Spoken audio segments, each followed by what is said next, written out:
welcome to a special segment of Anglican TV. This is Anglican completely, extremely unscripted or scripted. I'm here with Andrew Gross, and we're on the grounds of St. Vincent College in Latrobe, Pennsylvania. We have an opportunity here. You're the communications director for the ACNA, and you have communications to get out, and this is a great way to talk about Conclave. I want to thank you for offering yourself up to be a victim of the first extremely unscripted. We are in Latrobe, Pennsylvania at St. Vincent's College. Why here? That's a great question. Archbishop Duncan has a relationship with the Arch-Abbot here at St. Vincent. There's both a college that sits up on the hill and there's an Arch-Abbey that's here. And Archbishop Duncan's got a long-standing relationship with the Arch-Abbey and the Arch-Abbot. And so when he was thinking about what a good location would be, both for the conclave as well as for the provincial council and assembly meeting, this place leapt to mind. It's not far from his home in Donegal, just over the mountain, and it's got a great set of facilities. Okay, so it's an incredible place. There's a church that you see on the hill as you drive in. Under that church is a crypt. That's right. I know, kind of cool. So in the crypt is where they meet for the conclave. Starting Thursday night, all the bishops met. What's the procedure now for cell phones and outside communications? Yeah, great question. During the conclave, especially when they're in sessions, Archbishop Duncan has asked them to turn off their cell phones and move away from media. And just in general, over the course of a couple days, he's asked them to really limit the use of those different devices, just because he doesn't want them to be distracted. He wants them to be able to be focused on the task at hand and not be pulled in a variety of different directions. Now, one of the things they did the first night, from what I've heard, I've not seen anything, I'm just here for the fun of it, but I've heard that they had a 3-minute segment where each bishop got up to talk about the good attributes the next archbishop needs. How did that work? Sure. They were asked to, beforehand, I believe it was 2 weeks ago, Archbishop Duncan asked them to be prepared to speak for 3 minutes on those different attributes. And we got a debate timer. It was set for 3 minutes. And at a minute left to go, it went yellow. And at the end of the time, it went red. And so they did that all Thursday night. That's how they went about the beginning of the process. That's great. So they leave Thursday, they come back Friday morning, and this is now part of the nomination process. How does that work? Yes, that first work on Friday morning, after they had finished morning prayer and the morning Eucharist, was what was called the nominating ballot. And in the nominating ballot, each bishop was given a 3x5 card, and they can put down the name of an archbishop they would like to be on that first ballot.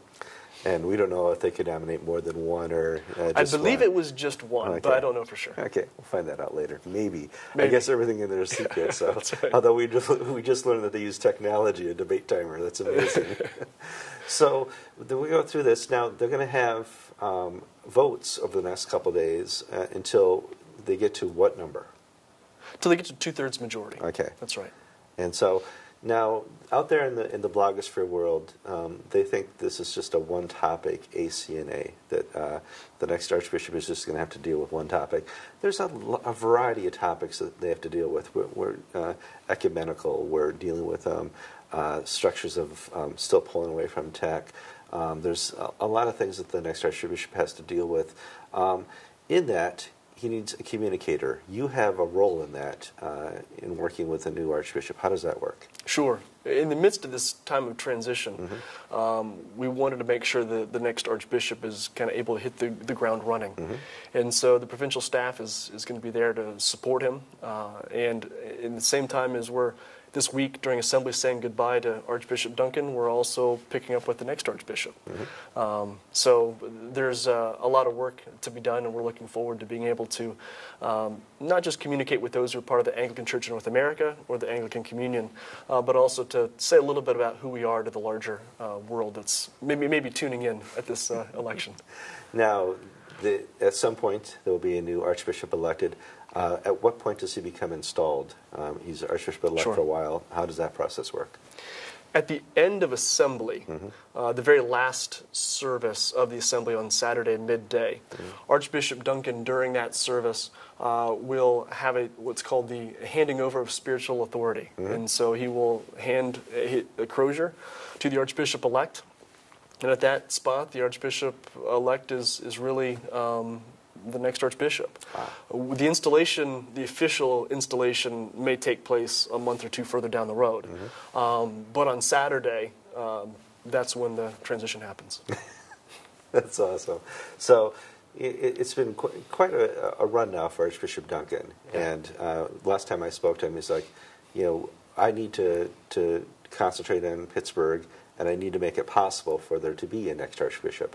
And I'm cutting my time at 5 years. Is there a practice of how long an Archbishop is going to be in office? Is it 5 years, 10 years, or until they retire?